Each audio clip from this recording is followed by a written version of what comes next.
지난 수요일 새벽 기도를 마치고 에베소서를 또 이렇게 처음부터 쭉 읽는 중에 갑자기 저의 심장 박동이 빨라지고 마음의 기쁨이 충만한 것을 경험했습니다. 하나님께서 에베소서 말씀을 통해서 우리에게 주시고자 하는 그 뜻을 조금 더 선명하게 그리고 조금 더 전체적인 시각으로 깨달았도록 하나님이 도와주셨기 때문입니다. 저는 그 기쁨을 느끼면서 하나님께 감사와 또 찬송을 하면서 성경을 계속 읽었습니다. 왜 제가 그 시간에 특별한 감사를 했는가 하면 그 전날이 화요일 저녁인데 새로운 삶을 인도하면서 마칠 즈음에 숙제를 내줬어요. 무슨 숙제를 내줬는가 하면 우리의 믿음이 자라려면 뭔가 작은 것을 포기할 때 우리의 믿음이 자란다. 우리가 작은 것을 포기할 때 우리의 신앙적인 자유와 기쁨이 더 커진다. 그러니 우리의 성장을 위해서 뭔가 작은 것 포기하는 그런 것을 숙제로 내주면서 저도 나름대로 뭔가 좀 포기해야 될 부분을 즉시로 포기한 일이 있습니다. 포기를 하고 하루를 지났을 뿐인데 하나님께서 거기에 대한 상으로 저에게 말씀의 은혜를 주시는 것을 느끼면서 감사하지 않을 수 없습니다. 그래서 삶 공부를 할 때는 공부하는 것도 참 중요하지만 숙제하는 것이 참 중요하다 그렇게 생각을 합니다. 숙제를 하는 중에 실제적으로 믿음이 자라고 또 변화되는 그런 역사가 있기 때문입니다. 그 시간에 에베소서 말씀을 쭉 읽으면서 정말 마틴 로이드 존스 목사님의 말이 정말 마음에 와닿았고 공감이 되었습니다. 어떤 말을 했는가 하면 로이드 존스 목사님이 로마서가 복음의 가장 순수한 표현이라면 이 에베소서는 복음의 가장 숭엄하고 의미로운 표현이다 이렇게 이야기했거든요. 로마서를 보면 복음이 선명하게 드러납니다.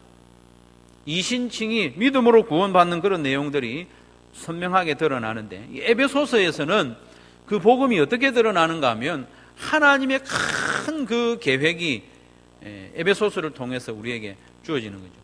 구원을 통하여 이루시고자 하는 하나님의 그 숭엄하고 의미로운 위대한 구원의 모습이 에베소서를 통해서 이렇게 우리에게 보여집니다. 그래서 하나님께서 우리에게 지혜와 계시의 영, 성령을 주셔서 하나님을 알고 또 하나님께서 주신 이 에베소서의 말씀을 좀 더 잘 깨닫고 거기에 순종하는 삶을 도전해 나가는 저와 여러분 되시기를 주님의 이름으로 축원합니다. 에베소서로 오늘 네 번째 설교를 하고 있는데요.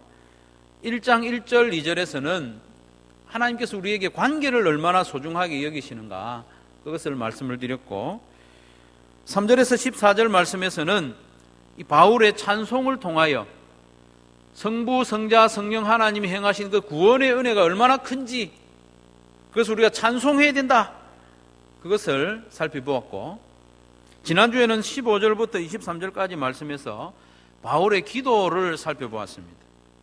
바울이 3절부터 14절까지 말씀에서 하나님을 찬송해야 되는 이유를 쫙 설명을 했는데 그 설명을 하고 보니까 성도들이 잘 이해하지 못했을 것 같아요. 그래서 사도 바울은 성도들을 위해서 기도합니다. 하나님, 저들에게 지혜와 계시의 영을 주셔서 하나님을 알게 하시고 저들의 마음의 눈을 밝혀주셔서 하나님이 주신 이 은혜와 복이 얼마나 큰지 어떤 건지 좀 알게 해주십시오. 그렇게 기도를 했단 말이에요. 그 기도의 내용이 하나님의 부르심의 소망이 무엇이며 하나님께서 우리에게 주시는 기업의 영광이 무엇이며 또 하나님께서 우리에게 베풀어 주신 큰 은혜가 능력으로 왔는데 그 능력이 얼마나 큰지 알게 해달라고 그렇게 기도를 했죠. 그 기도 다음에 오는 본문이 오늘 말씀입니다. 오늘 본문에서는 우리가 하나님의 은혜로 구원을 받기 전에 얼마나 비참한 존재였는지 우리에게 가르쳐 줍니다. 다시 확인시켜 주는 거죠. 너희들이 하나님의 은혜로 구원을 받기는 받았는데 이전에 얼마나 너희들이 형편없는 존재인지를 다시 한번 확인시켜 줍니다. 그러면서 너희들이 구원받기 전에 어떻게 살았는데 이제 구원받았으니 어떻게 살아가야 되는지 그 삶에 대해서 우리에게 가르쳐주기 시작합니다. 2장부터 그렇게 가르침이 시작됩니다. 사도 바울은 하나님이 우리를 부르신 소망이 무엇인지, 그리고 우리에게 주시는 영원한 기업의 영광의 풍성함이 무엇인지, 우리에게 베푸신 하나님의 능력이 얼마나 크신지 알게 해달라고 기도를 한 후에 그 분위기와 맞지 않는 이야기를 다시 꺼내는 거예요. 죽음에 대해서 이야기합니다. 1절 말씀해 보면 그는 허물과 죄로 죽었던 너희를 살리셨도다. 너희는 전에 죽었던 존재라는 거죠. 너희의 허물과 죄로 영원히 죽었던 존재가 바로 너희들이다. 왜 이런 말을 또 꺼냅니까? 이 말을 꺼내는 이유가 뭐냐 하면, 그래서 하나님께서 우리에게 주신 은혜가 얼마나 큰지 그걸 다시 강조하는 거예요. 우리의 비참한 예전의 상태를 너희들은 본래 이런 존재였다. 그런데 하나님의 은혜로 너희들이 구원을 받은 그것을 이야기하면서 하나님의 은혜에 얼마나 큰지 강조를 하고 있습니다. 우리는 그 은혜를 받을 자격이 전혀 없었던 존재라는 것을 다시 기억하라는 거예요. 그러면 바울이 말하는 이 죽음이라는 것이 무엇입니까? 그것은 단순히 육체적인 죽음을 말하는 것은 아닙니다. 우리 육체의 죽음, 그걸 이야기하는 게 아닙니다. 왜냐하면 2절 3절 말씀해 보면 죽은 자가 무엇을 행했다, 허물과 죄로 죽었던 너희가 무엇을 따랐다, 무엇을 따라 살았다, 이렇게 말하는 걸 보면 우리 육체적인 죽음을 이야기하는 건 아닙니다. 바울이 지금 말하는 죽음은 하나님과의 이 관계가 단절된 것을 말합니다. 영적인 죽음을 말하는 거죠. 그리고 영적으로 죽은 상태가 어떤 것인지 2절 3절에서 우리에게 가르쳐 줍니다. 한번 보십시오. 2절 3절입니다. 그때는 허물과 죄로 죽어있던 그때죠. 그때에 너희는 그 가운데서 행하여, 뭔가 행했다는 것입니다. 이 세상 풍조를 따르고 공중의 권세 잡은 자를 따랐으니 곧 지금 불순종의 아들들 가운데서 역사하는 영이라. 전에는 우리도 다 그 가운데서 우리 육체의 욕심을 따라 지내며 육체와 마음에 원하는 것을 하여 다른 일들과 같이 본질상 진노의 자녀이었더니 라고 하고 있습니다. 여러분, 이 세상의 풍조를 따르고 공중의 권세 잡은 자, 악한 사단의 지배를 받는 것이 영적으로 죽어있는 자의 모습이라는 겁니다. 그리고 육체의 욕심을 따라 지내며 육체와 마음이 원하는 것을 하는 것이 영적으로 죽은 자의 모습이라는 것입니다. 그런데 가만히 보면 육체와 마음이 원하는 대로 하라는 것이 우리가 살아가는 이 시대의 풍조고 이 시대의 정신입니다. 특히 성적인 욕구를 제한하지 말고 그 마음껏 발산하라고 부추기는 것이 이 시대의 정신입니다. 여러분 아시는 대로 프로이드가 그런 것을 주장을 했지 않습니까? 너희들이 너희 속에 있는 그런 성적인 욕구를 억누르지 말고, 그 억누르는 데서부터 모든 불행이 시작되니까 그 욕구를 억누르지 말고 자유롭게 표출하라. 그런 프로이드의 가르침이 자꾸 흘러와가지고 이 시대의 정신이 되고 있습니다. 그러나 성경은 분명히 말씀하시기를 그렇게 사는 것은 영적으로 죽은 자의 모습이다. 육체가 원하는 대로, 마음이 원하는 대로 그거 다 따라 사는 것은 자유롭게 보이는 것 같지만 그것은 사실은 영적으로 죽은 자의 모습이다. 성경이 우리에게 가르쳐 줍니다. 그렇게 영적으로 죽은 상태에 있는 자들에 대해서 본질상 진노의 자녀다 이렇게 말씀하고 있습니다. 그들은 악한 영의 노예요, 사탄의 종으로 살고 있다는 것입니다. 영적으로 죽은 자들은. 그렇게 영적인 죽음의 상태에 있는 자들을 하나님께서 크신 은혜와 사랑으로 살려주셨다. 그것이 4절부터 9절까지 말씀하고 있습니다. 4절 5절 말씀을 보시면 같이 한번 읽겠습니다. 시작.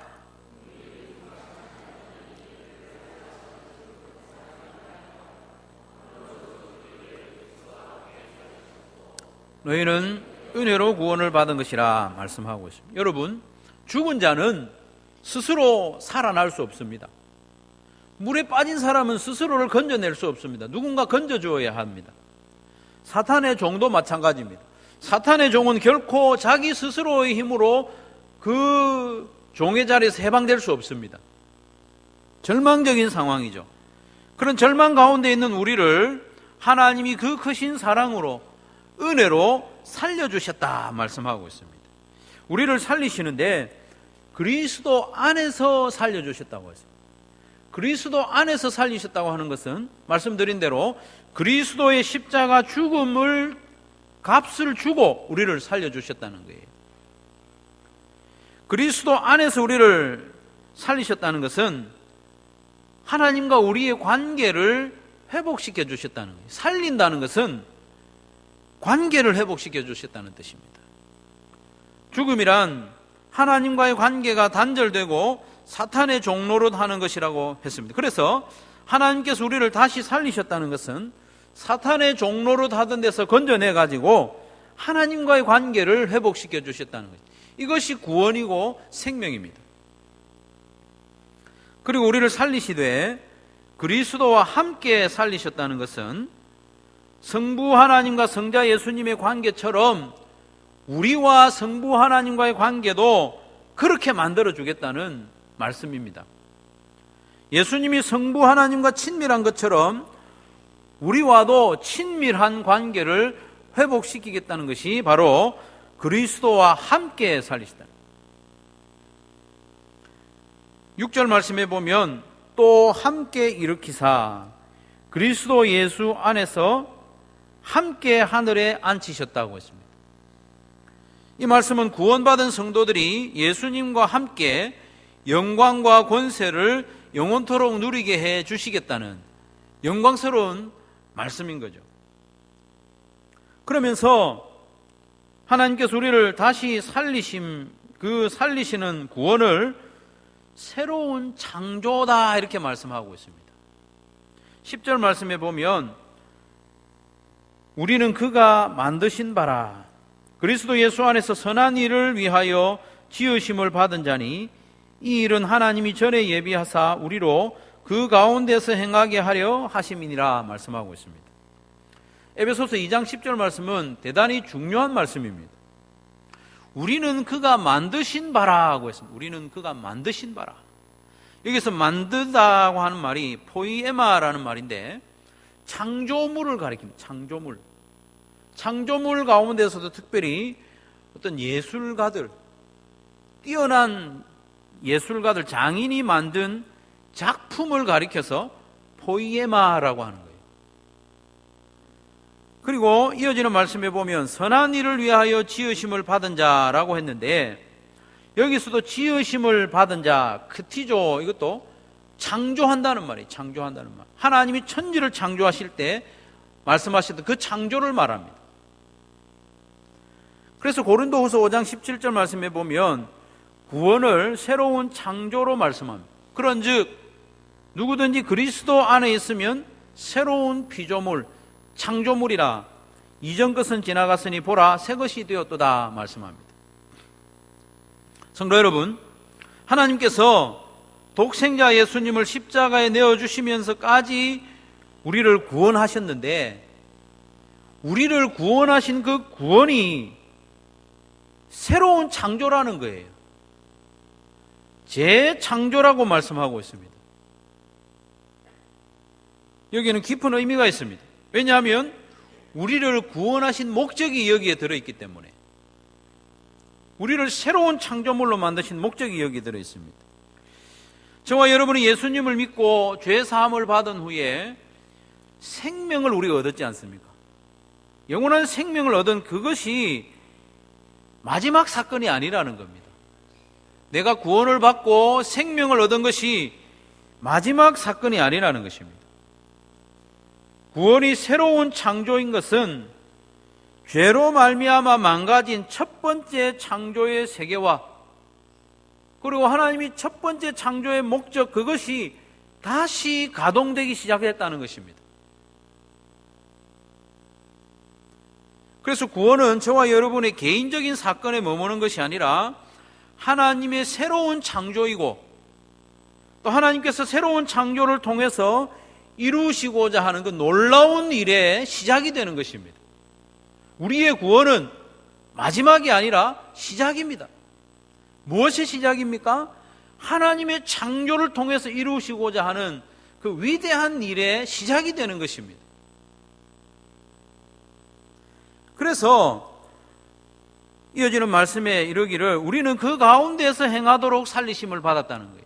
살리심을 받는 그것이 목적이 아니고 그것이 끝이 아니고 살아난 우리가 뭔가 행하도록 하기 위해서 우리를 살리셨다는 것입니다. 그것이 재창조입니다. 10절이 그것을 가르쳐주고 있는데 10절을 우리 다 같이 자막에 뜨는 대로 같이 한번 읽겠습니다. 시작.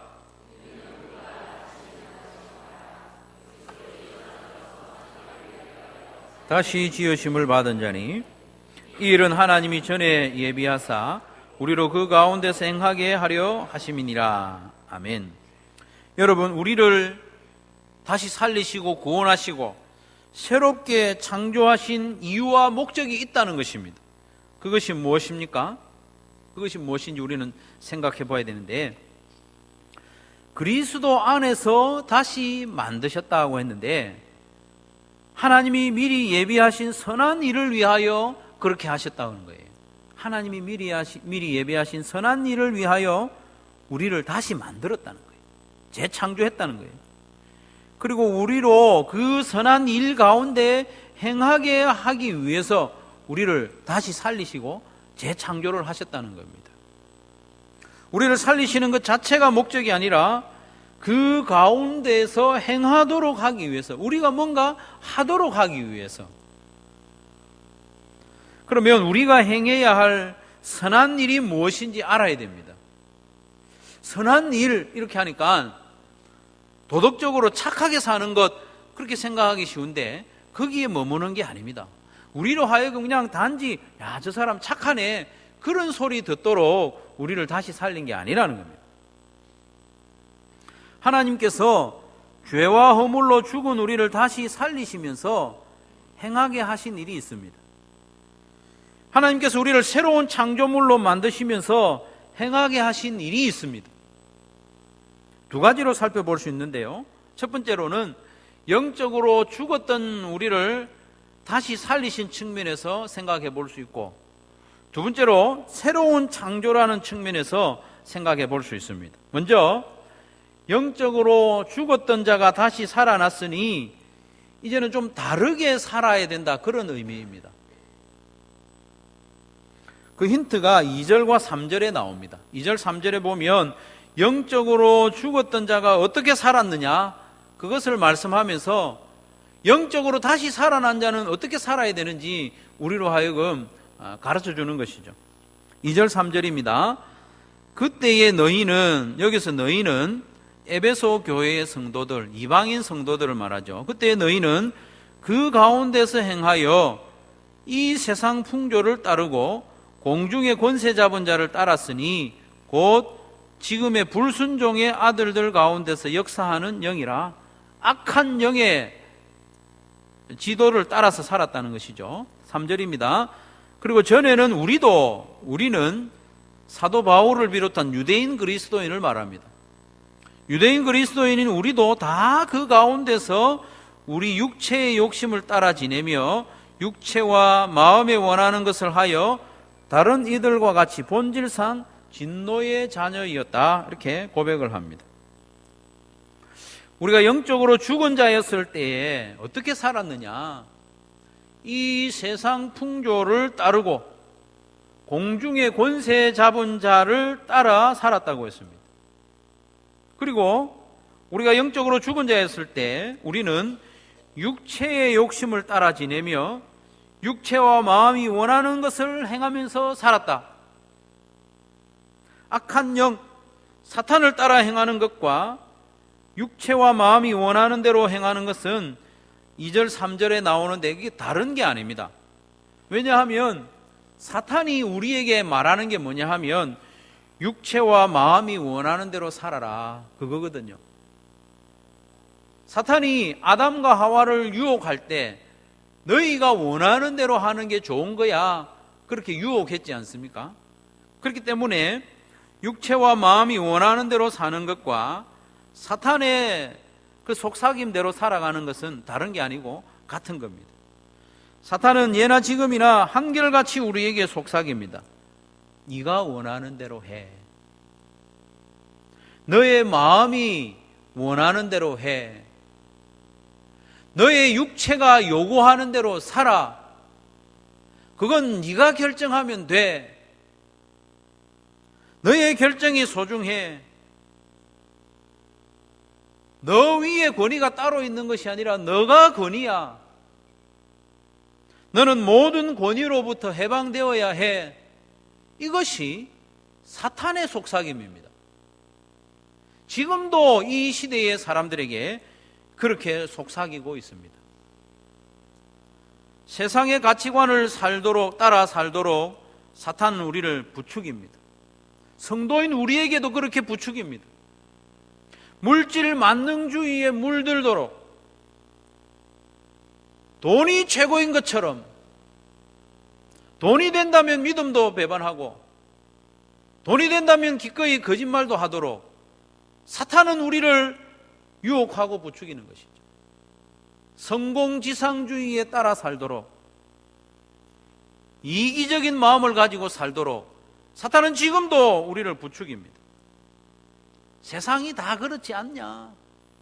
너만 그렇게 하는 게 아니고 다른 사람도 그렇게 하고 있으니까 그냥 다른 사람들이 하는 대로 이 세상 풍조에 따라서 별나게 살지 말고 그렇게 살아가도 돼. 이게 사탄의 속삭임입니다. 그렇게 세상의 풍조를 따르고 내 마음에 원하는 대로, 내 육체가 원하는 대로 사는 것, 그것이 바로 영적으로 죽은 자의 모습입니다.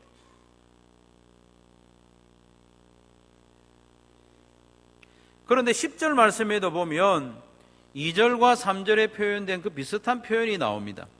10절 하반부에 보면 우리로 그 가운데서 행하게 하려 하심이라. 우리를 다시 살리시고 우리를 새롭게 창조하신 것은 우리로 뭔가 영적으로 죽어 있었던 그때와는 다른 그런 모습으로 행하게 하기 위해서 우리를 살렸다는 겁니다. 그렇습니다. 허물과 죄로 죽은 상태에서 행하던 것과는 전혀 다른 모습으로 우리가 살도록 하나님 우리를 다시 살려주셨다는 겁니다. 다시 살려놓았는데 또 예전에 살아가던 그 모습대로 세상의 풍조를 따라서 공중의 권세 잡은 자의 미혹을 따라서 살아서는 안 된다는 것을 우리에게 말씀하고 있는 것이죠. 전에는 내가 주인이었습니다. 내 마음과 내 육체의 주인이 나였습니다. 그래서 내가 원하는 대로 살았습니다. 그건 영적으로 죽은 자의 모습입니다. 그러나 하나님께서 나를 다시 살려주셨기 때문에 나를 다시 살려주신 하나님을 주인으로 모시고 하나님의 다스림에 따라서 이제는 행하며 살아야 된다. 그 말씀을 사도 바울이 우리에게 하고 있는 것입니다. 두 번째로 새로운 피조물로서 우리는 무엇을 어떻게 행하며 살아야 되는지 말씀하고 있습니다. 새로운 피조물로서 우리가 어떻게 행해야 되느냐, 이걸 알기 위해서는 첫 번째 피조물들이 어떻게 살아야 했느냐, 그걸 아는 게 중요하지 않겠습니까? 하나님께서 처음 천지와 만물을 만드신 후에 아담과 하와에게 원하시고 기대하셨던 그 모습을 우리가 안다면 새롭게 창조된 우리가 하나님 앞에서 어떻게 살아가야 하는가를 잘 알 수 있습니다. 하나님께서는 처음 천지와 만물을 만드신 후에 아담과 하와에게 기대하셨던 것은 하나님과의 관계였습니다.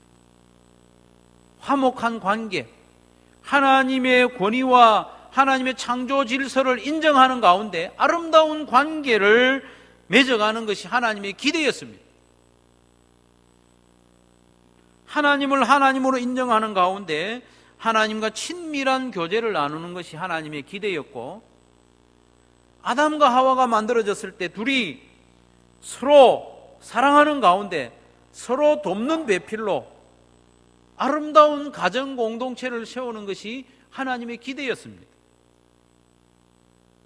그리고 아담과 하와는 자연을 하나님이 만드신 그 질서대로 잘 보존하고 돌보고 가꾸는 일을 하나님께서 맡겨주셨지 않습니까? 그렇다면 하나님께서 저와 여러분을 새로운 피조물로 새롭게 창조하신 이후에 우리에게 기대하시는 바는 무엇이겠습니까? 그것은 첫 번째 창조 때에 계획하셨던, 목적하셨던 그것을 우리가 회복하는 겁니다. 다른 복잡한 게 아닙니다. 처음 창조하셨을 때의 그 질서와 권위와 아름다운 화목의 관계를 회복하기를 원하십니다. 성도 여러분, 우리는 새로운 피조물로서 무엇보다도 하나님을 가까이 해야 합니다. 우리를 새로운 피조물로 만드신 목적이 그것이기 때문입니다. 하나님을 가까이 하도록 우리를 다시 만드셨습니다. 하나님 안에서 행하고 하나님의 다스리심을 받고 하나님을 더욱 사랑하도록 우리를 새로 만드셨어요. 그리고 여러분, 이웃을 더 사랑하시기 바랍니다. 우리를 사랑하도록 새롭게 만드셨습니다. 하나님께서 처음 만드신 그 사랑과 질서의 관계를 회복하며 세워가도록 우리를 새롭게 창조하셨습니다. 에베소서를 통하여 앞으로 살펴보겠지만 하나님께서 새로운 피조물 된 우리에게 기대하시는 바는 모두 다 관계입니다. 관계. 교회인 우리가 온전히 하나 되도록 우리를 새롭게 만드셨습니다. 이 말씀을 우리는 무겁게 받아들여야 됩니다. 우리를 하나 되게 하기 위해서 새롭게 만드셨어요. 뿐만 아니라 우리가 하나 되어서 하나님 앞에 함께 나아가도록 우리를 새롭게 창조했다는 것입니다. 에베소서의 말씀이 그렇습니다. 우리 교회 공동체가 하나님이 거하실 거룩한 성전으로 함께 지어져 가도록 우리를 구원하시고 우리를 새롭게 창조하셨습니다. 그러니 우리가 하나 되는 것이 얼마나 중요한지 모릅니다.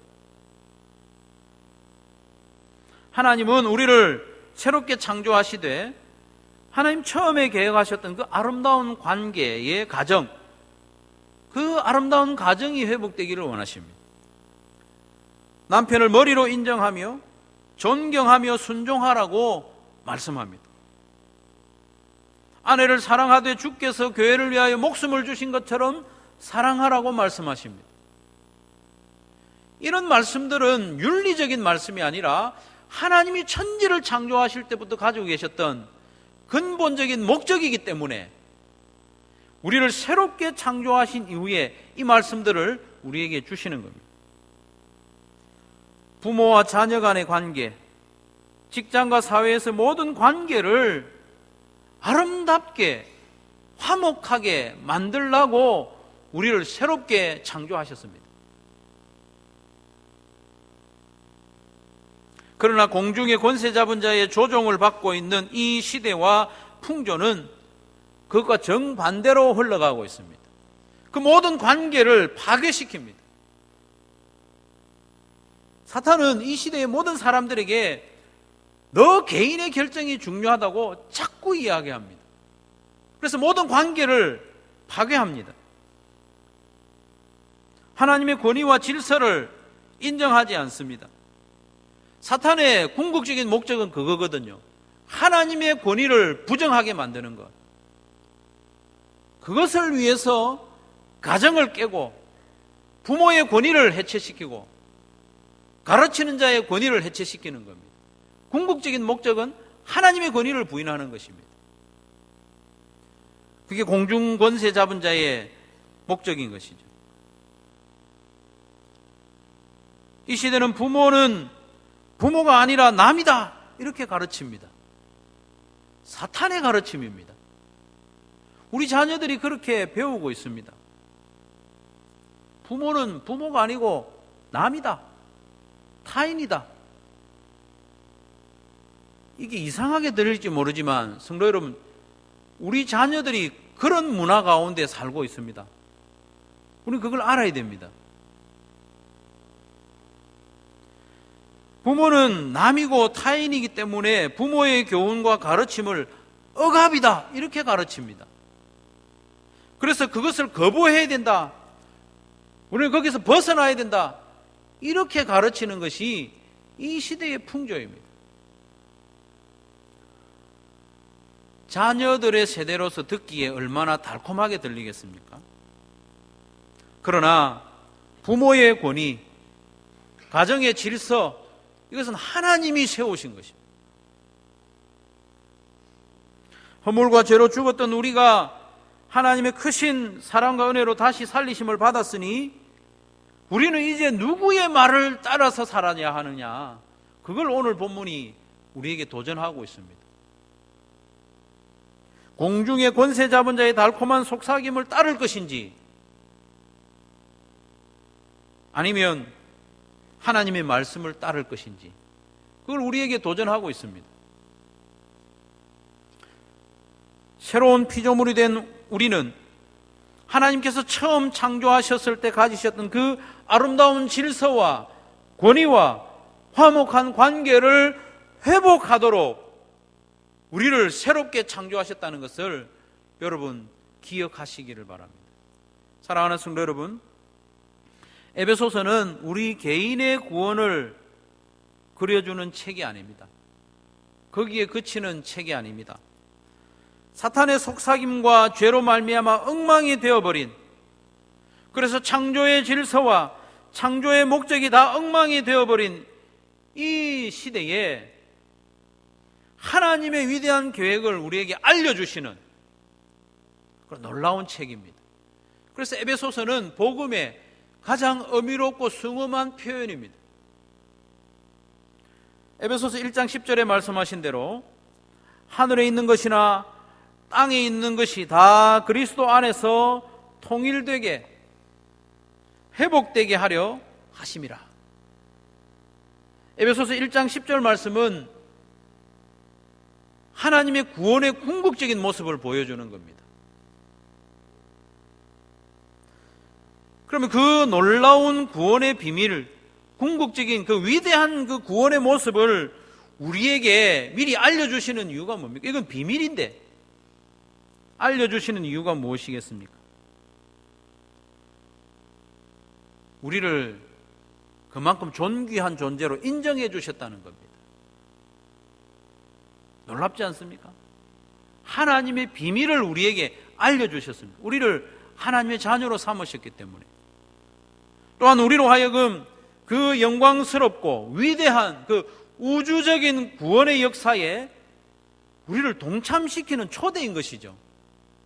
하나님이 새로운 창조를 하시면서 내가 이루을 세상은 이런 거다. 그리스도 안에서 하늘에 있는 것이나 땅에 있는 것이 다 회복되고 내가 처음 창조했던 그 아름다운 모습으로 회복되게 하는 것이 내 계획이다. 우리에게 알려주시는 거예요.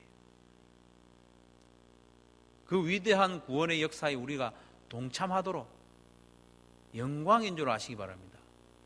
영광입니다. 그 동참의 첫 출발은 하나님을 온전히 나의 하나님으로, 나의 주인으로 인정하면서 이 세상의 풍조를 따라 살아가는 것이 아니고 하나님의 다스림을 따라 살아가는 겁니다. 내가 그렇게 살아가는 겁니다. 그걸 위해서 나를 새롭게 창조하셨기 때문에. 그리고 앞으로 계속 말씀드리겠지만은 여러분의 가정과 우리 교회와 또 여러분이 관계하는 모든 사람들과의 관계에서 하나됨을 회복해 나가는, 그것이 하나님의 우주적인 구원의 첫 출발입니다. 그걸 위해서 우리를 구원해 주셨고 우리를 다시 살려 주셨고 우리를 새롭게 창조해 주신 겁니다. 그런데 우리는 어떻습니까? 하나님께서 우리를 다시 살려주셨는데 영적인 죽음, 하나님과의 관계가 단절되고 악한 사단의 다스림 아래서 살아가는 그 비참한 영적인 죽음, 이 세대의 풍조를 따르고 악한 사단이 교묘하게 속삭이는 대로 우리가 여전히 그렇게 살아가고 있지는 않습니까? 하나님이 다시 살려주셨는데도 그 새 생명에 합당한 모습으로 살아내지 못하고 여전히 세상의 가치관을 추구하면서 세상의 것을 따라서 거기에 목매면서 우리는 하늘의 시민이 되었는데 하늘의 것을 바라보지 않고 늘 밑으로 땅만 쳐다보면서 그렇게 살고 있지는 않는지, 오늘 말씀이 우리에게 그것을 도전하고 있습니다. 우리를 새로운 피조물로 새롭게 창조해 주셨는데, 그래서 우리로 하여금 하나님의 그 우주적인 구원에 동참하도록 우리를 새롭게 창조해 주셨는데 아직도 여전히 예전의 모습으로 살아가고 있지는 않는지 우리를 돌아보게 하는 것입니다. 사랑하는 성도 여러분, 허물과 죄로 죽었던 우리를 그리스도 안에서 그리스도와 함께 살리셨으니 영원한 생명, 하늘의 생명을 받은 자답게 살아가는 저와 여러분 되시기를 바랍니다. 그리고 새롭게 지어졌으니 하나님의 그 창조의 목적을 우리가 잘 기억하고 그것을 이루어 드리기 위해서 어디를 가든지 하나 되게 하고 하나님의 권위를 회복하고 하나님의 사랑을 나누며 살아가는 저와 여러분 되시기를 주님의 이름으로 축원합니다.